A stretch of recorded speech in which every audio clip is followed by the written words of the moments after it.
இனிய தமிழ் நமது நேயர்களே அனைவருக்கும் இனிய மதிய வணக்கம். இன்றைய கதையினுடைய தலைப்பு சீயமாந்தகமணி. துவாரகையில் வசித்த சத்ரஜித் என்ற யாதவன் சூரிய பகவானுடைய பரமபக்தன்.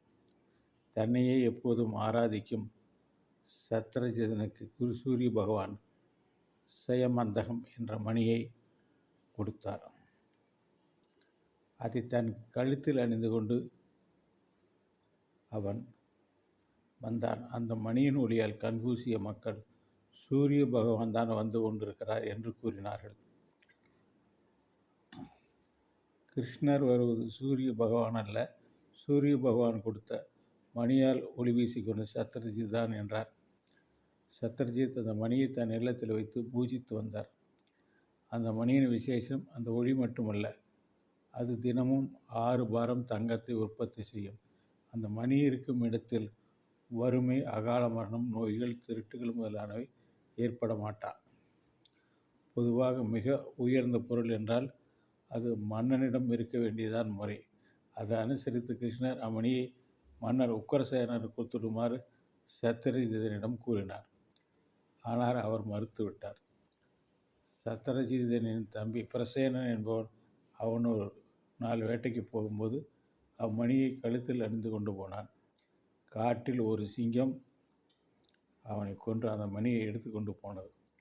அந்த காட்டில் தான் ஜாம்பவான் இருந்தார். ஸ்ரீ ராமாயண காலத்தில் வாழ்ந்த கரடி அரசனான அந்த ஜாம்பவான் தான் இவர். ஜாம்பவான் சிங்கத்தை கொன்று அந்த மணியை தன் குகைக்கு கொண்டு போனார். அவருக்கு ஒரு பாலகன் இருந்தான். மூத்தவளான ஜாம்பவதி என்ற ஒரு மகளும் இருந்தார்.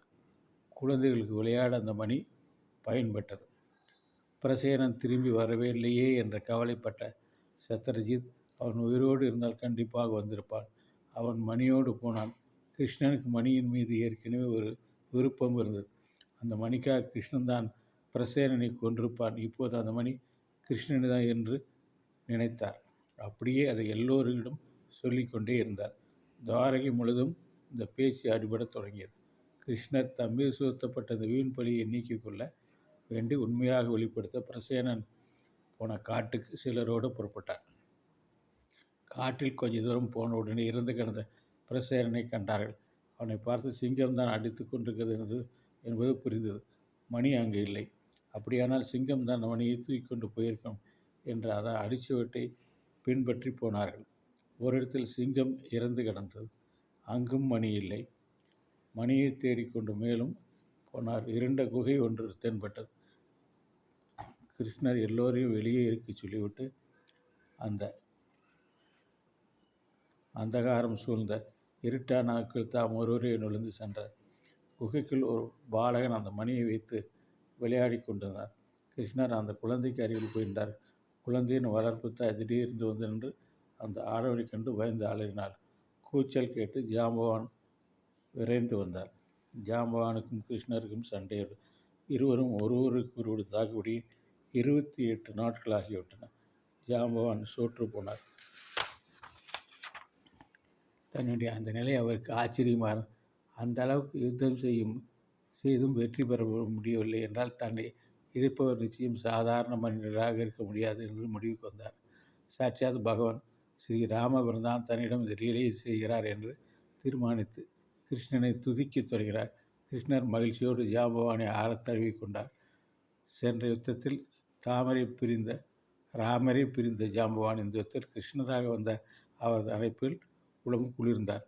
கிருஷ்ணர் வந்த காரணத்தை கேட்டு சீயமந்தக மணியை அவரிடம் கொடுத்தார்.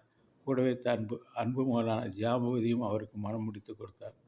குகை வாயில் காத்திருந்தவர்கள் நாள் கணக்காகியும் கிருஷ்ணர் வராதை கண்டு துவாரகைக்கு திரும்பி வந்து விஷயத்தை சொன்னார்கள். எல்லோரும் என்ன ஆயிற்றோ ஏதாயிற்றோ என்று துடித்து கொண்டு அம்பிகையை துதித்தார்கள். இந்த நிலையில் அனைவர் மனம் களிப்புறும் வண்ணம் கிருஷ்ணர் ஸ்வயந்த மணியோடு ஜாம்பவதியோடும் துவாரகை வந்து சேர்ந்தார். பிறகு கிருஷ்ணர் சத்ரஜிதனை கூப்பிட்டிருந்தார். எல்லோரும் சாட்சியாக இருக்க மணியை அவரிடம் கொடுத்தார். வீண் பழி சுமத்திய தன் மதியை மிகவும் நொந்து கொண்டான் சத்ரஜித். இதற்கு என்ன பிராயச் செய்வது என்று யோசித்தார். அவனுக்கு சத்யபாமா என்ற அழகான மகள் இருந்தாள். அவளை மனம் முடிக்க அனைவரும் போட்டு கொண்டிருந்தார்கள்.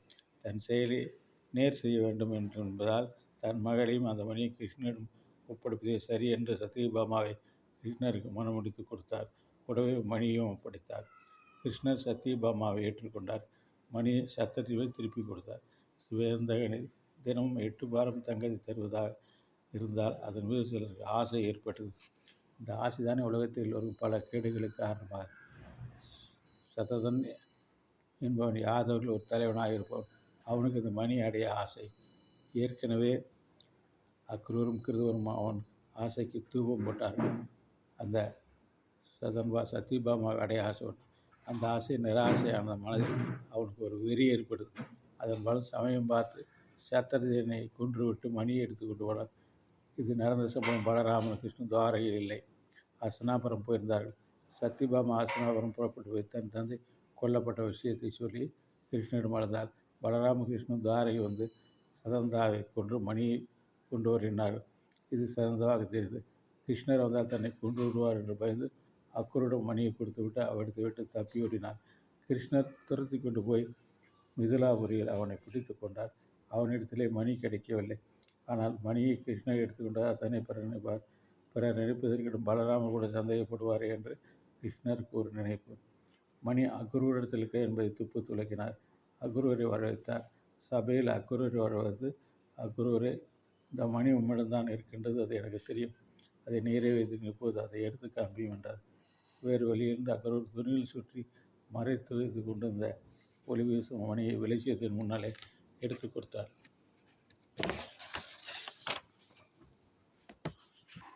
தன்னிடம் அந்த மணி இருக்கவில்லை என்பதை நிரூபித்து விட்ட கிருஷ்ணர் அதை திரும்பவும் அக்ரூரிடம் கொடுத்தார். இந்த செய்யம் அந்த மணி சரிதம் படிப்பவர்கள் யாவரையும் கேட்பவர்கள் பாவங்களையும் போக்க வல்லது, சாந்தியை குறுக்கிவிட்டது. நன்றி, வணக்கம். நாளை தினம் கல்யாண கிருஷ்ணர் என்ற கதையை பார்க்க போகிறோம். நன்றி, வணக்கம்.